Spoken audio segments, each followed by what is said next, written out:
is from 19 to 70 years old. This is actually when we were sharing with this gentleman on the left is from New York. He came to look into and listen to more about our project and our program. Because our approach is based in education, the potential for scale is exponential. It's about teaching people how to fish, or in our case, how to build their own internet. We've successfully transferred our trainings to 6 organizations in New York, 3 in Detroit, and 11 around the globe. In 2019, we expanded to support rural groups in upstate New York and Tennessee. In 2018-19, we've received over 300 worldwide requests asking for assistance, asking for our help and assistance. Our Detroit networks employ 25 people, are targeting serving 300 households with broadband, and a duo, 25 megabits of upload and download. It's because we believe in a producer community, not so much being consumer oriented, but we want the upload speed so that your content can get there just as fast as anything else. And most of those providers don't provide upload speed generally greater than 3. I actually believe that 1 is probably the average. So I'm always proud to share that particular fact, that we believe in that. We've had the our strength is being community-rooted technologists who are uniquely qualified to do the groundwork necessary to end the digital divide. And this is us, and you know that's me right there. That's me right there. And why I show this picture, it's one of my favorites. If you look far into the background, you can see our downtown Renaissance Center, so you can tell we are pretty high up. We're on top of the steeples of one of the historic Catholic churches in the city of Detroit on the main thoroughfare that leads right into downtown. So I don't always love climbing up that ladder to get up there, but it's really rewarding and wonderful once we do. So this is us. Yeah, thanks so much.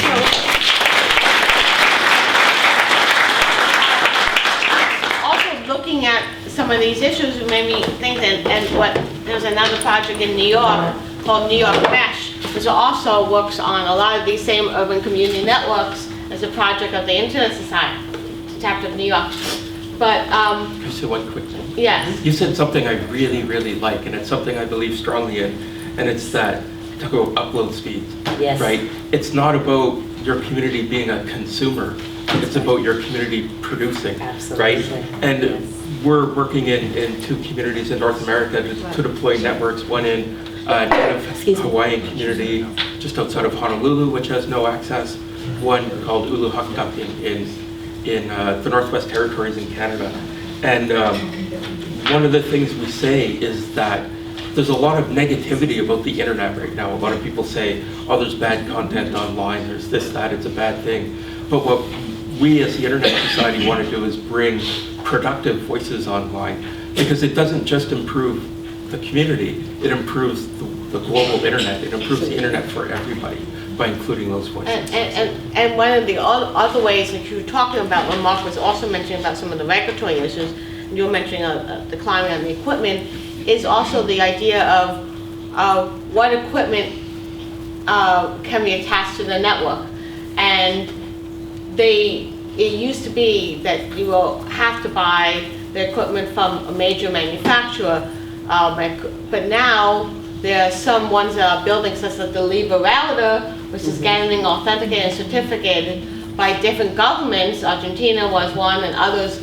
And so it will bring down the cost of these equipment, which is extremely expensive, and it'll bring down the cost of the equipment so that they can use their money to put out more of these routers and others, mass and on the roofs, and that will also enhance the community. But just wanted to then transition over to Madeline, who's talked about her effort, why she became mayor, and what her drive into building up the Inuit communities.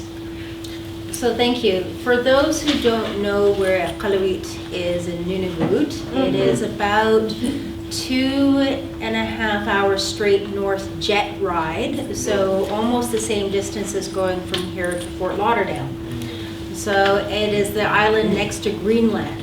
That gives you sort of geographically, so not actually, I think, that far in the grand scheme of things, you know, how big Canada is, but less than 1% of Canadians ever travel north of 60, and even a smaller percentage actually goes to Nunavut because most go to NWT, Northwest Territories, or the Yukon. So just to build on what's been presented so far. First of all, what came to mind when you spoke was sort of, a civil rights activism. I just felt so passionate for, the fact that this is an important basic human right and necessity. If we don't have access and be able to connect, we are falling further and further behind. Absolutely. I know everyone in this room recognizes that. And I think one other sort of, item that I just want to speak to is down in Santa Fe at the Internet Society. It said, there was a comment made that, the further you're away from the road, the worse your internet gets. And for us, we have no road, so, that gives you a sense of how bad, our internet can be. So in Canada's north, most of our area, especially in Nunavut, we're 100% satellite dependent. On one hand, you think, well, that can't be so bad since there are many parts of the world that are in similar, situations, but actually getting quite good internet from satellite. The problem is on satellite for us is a couple things. One is that there aren't as many satellites that actually can reach the spectrum of the north because of the angle, so there's that issue. The other issue is in Canada is we have created monopolies, and those monopolies, have acted the way monopolies tend to, which is they dominate, and through their own sort of corporate priorities, where there's the most money to make is where they focus the most. And large companies like Telesat, are an international company, and they can get a lot more money. The way that it's often happened in the most rural, remote areas is that the companies will go to the government of Canada and say, we need subsidies. You need to give us public money to be able to serve, the communities that there is no market base. On one hand, that sounds relatively reasonable. How it's been, I would say, actually implemented has been not as well I think, evaluated. Is the Canadian taxpayer getting its value for money for how that money is spent? And I can tell you, as someone who lives on the ground, it doesn't feel like it. The recent almost $50 million new additional investment or subsidy that was just provided in 2019, yes, actually increased the speed of the internet in Nunavut as long as it's perfect weather conditions. It's about 4 times faster when it's nice and bright and sunny. Problem is, but I can tell you that I don't live in Boulder, Colorado, which enjoys about 325 days of sunshine. I live in a place where I'm lucky, it's gray. Right now, people are tweeting, if they can tweet, that complaining to our ISP provider, why is the internet so slow, or why is it down completely? And their explanation now is that, it's raining, or it's cloudy, or it's snowy, or it's, whatever. And so that is a massive new problem. We should have been well aware of that particular investment was not, I would say, properly analyzed either by the people who were, receiving the applications, looking at, this particular satellite, where were the potential technical issues, and, how can we deploy that $50 million better? So there's, why and how did I even become interested in the internet as a local politician?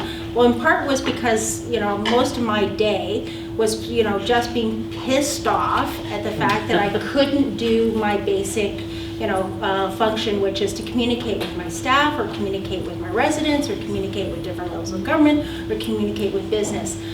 It took me a while to figure out, why it is as bad as it is. And what I can tell you is that for the most part, politicians at any level really don't understand what their own governments are doing with respect to, how to support connectivity, how to develop a proper plan. So I'm also the president of the Nunavut Association of Municipalities, which also means I'm on the board of the Federation of Canadian Municipalities, and so working at effectively all three levels of of local, regional, national level has been actually really valuable. There are 3,500 communities or municipalities in Canada. 22 of them are what we call the big cities, where 90% of Canadians live. That's Toronto, that's Vancouver, that's Winnipeg. You can imagine what that means. There are 3,488 communities that are 10,000 or less in this country, and I can tell you their connectivity is pretty poor. It's not surprisingly that the Federation of Canadian Municipalities, one of their top 3 issues that they're lobbying in Ottawa for is having a national broadband strategy. The strategy that Minister Jordan published in June, I can tell you, I wouldn't call it a strategy. I would call it sort of one of those feel good, how we want the world to be one day, but it doesn't tell you how the government of Canada is going to invest. It doesn't tell you on what projects, timelines. It doesn't give you any sense of it actually being what we understand a strategy to be. The other thing that we've been saying, or at least I have, is that the amount of money that the government of Canada says that they're going to deploy, to improve Canadians' connectivity by 2030, which is I think 10 up, 50 down. Is it get it backwards? Yeah, it's 10. It's 50-10. 50-10, the other way. Sorry, 50-10. Well, interestingly enough, that is going to be so outdated by 2030 that, that doesn't fix the digital divide, that just perpetuates the digital divide. If anything, it's going to be worse. It'll be dial-up. It'll be like dial-up. And so another actor that the federal government, has brought into the sort of phrase, the NRC, which is the National Research Council. And so they've sort of said, well, they keep thinking the problem is a technical issue because, politicians, I can tell you it's just ones and zeros and I don't know how the hell the internet works, but, it's just like, it's pretty shitty. How do you fix it? So NRC are saying, well, it's not a technical issue. Right. The issue is, again, political will and it's money and how do you deploy it? So the federal government again has sort of said, well, we're creating, big pots of money. And I keep saying big pots of money is not a strategy. Because again, that's just, for the most part, there are big telcos that are the ones that are scooping in and trying to get the money and again, improving connectivity in the big cities. So what, just before this session is that, we understand, if you sort of like pull back the Wizard of Oz curtain, is that the system is broken. The way that we are currently, trying to fix the connectivity issue in Canada needs a complete reset and restart, and it really requires, us, technicians, policy people, on the ground people, activists, to kind of get in the room on a national but also on a regional basis, on a local basis, as sort of trying to go, how do we make this work? And I can tell you that there are other places in the world that are doing better than Canada. They're probably in so much as that they understand that you have to come at this from a much smarter way, much more strategic way. And the other element, which often, Canada doesn't link, connectivity with, is power. You don't address the power issue, you're not going to be able to do the connectivity issue. And so countries even like Greenland, which is right next to Baffin Island, are doing better than us. Northern Alaska, certain parts are doing better than us. Iceland is doing better than us. Northern Scandinavian countries are doing better than us.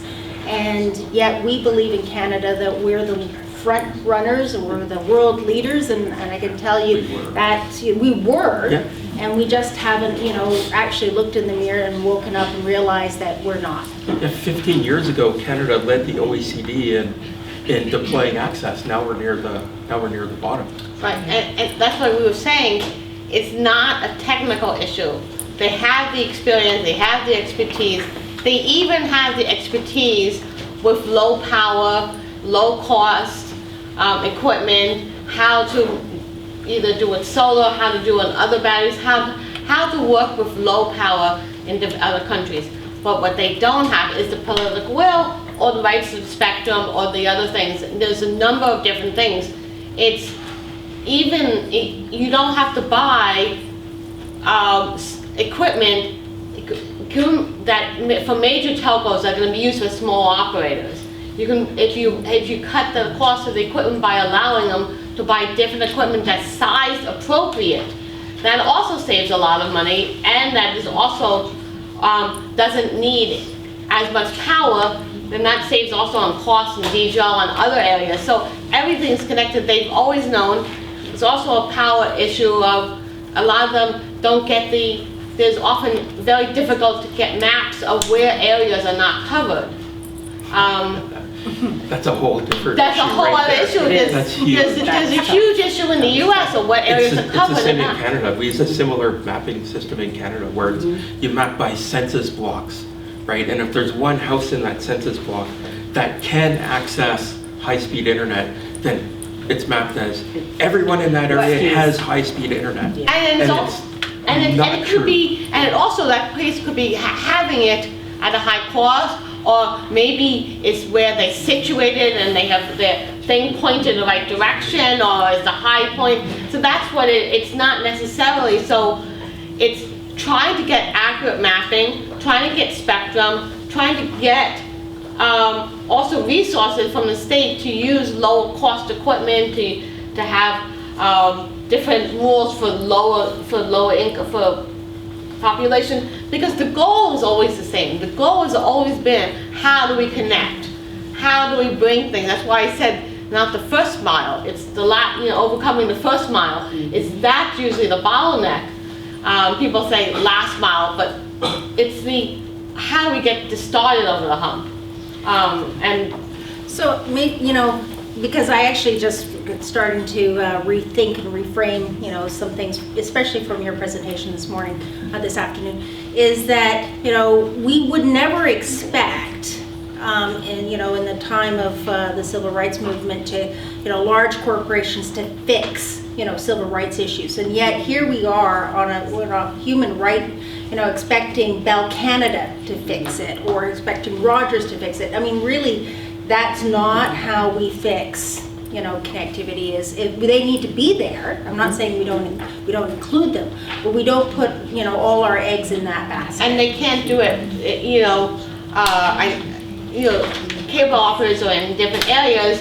They also need to partner with the nonprofits, with the schools, with everyone. They can't do it by themselves. They need to partner with people who are actually in the community doing the work. Yeah. But I think Madeline, please go ahead. I was just going to say, yeah, I agree. It's a myriad of solutions, because that's why I think one of our biggest strengths is that we are rooted in the community, because it's difficult for other people outside to come in and say, oh, well, we know what you need this, and then it gets distorted or miscued by the one person that has it over here, and it makes it look like the whole area that has internet. And we had a couple of solutions, because those prototypes, that's when we did mesh networking. We literally just shared the internet connections, although one of the providers in their contracts, they said no sharing. The other said you can share if you've got a business class. So we said, okay, you buy a business class, and then we're going to spread that to about 5 households or a whole block, so that everybody can get connected. But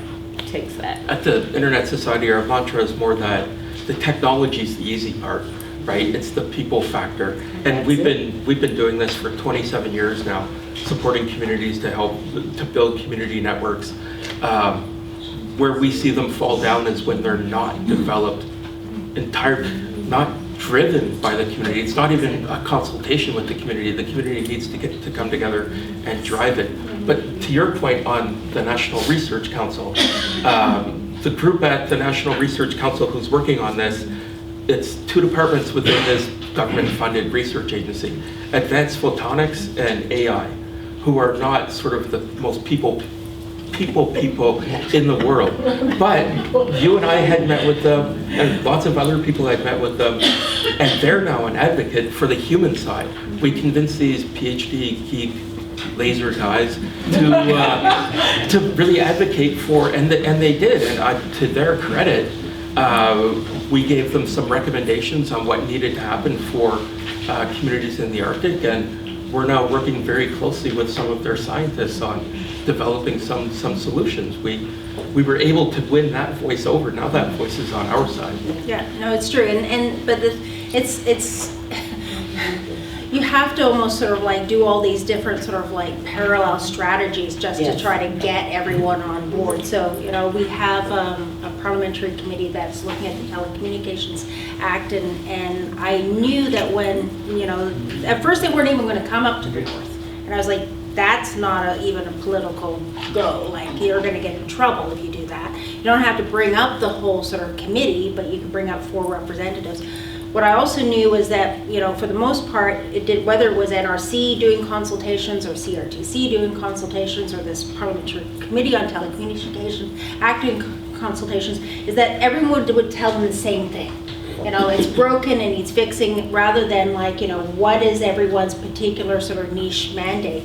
But the legislation and the policy component is something that, you know, is really, really important to tackle, because without that, you know, key things, definitions, there's no one definition of open source. So you end up having sort of, you know, a contract for, or a subsidy that's given to a company that's supposed to commit to open source, and then they say, okay, it's in there, but then they later, you know, make it impossible for anyone else to access because they have